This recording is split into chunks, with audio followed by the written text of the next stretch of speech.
செம்மையாக இருக்கும். இதே மாதிரி நீங்களும் செஞ்சு சாப்பிட்டு பாருங்கள். நெய்யை விட்டு முந்திரியும் திராட்சையும் அந்த முந்திரியை போட்டுக்கிறேன். இந்த நேரம் வந்தால் போதும். இப்போ திராட்சையை போட்டுக்கிறோம். சரிங்களா? போதும். இதையும் எடுத்துக்கோ.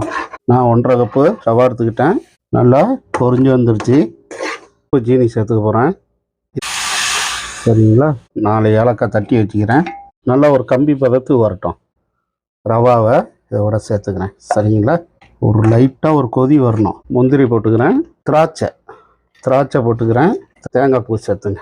சரிங்களா? இந்த தேங்காய் பூவை அப்படியே பரட்டி விடுங்க. ஆஃப் பண்ண போகிறேன். இதை ஆஃப் பண்ணிவிட்டு கொஞ்சம் ஆற விட்டு நம்ம பிடிச்சிக்கிறோம். சரிங்களா? இதே மாதிரி நான் பிடிச்சிக்கிறேன். சரிங்களா? நம்ம பிடிக்க முடியாது.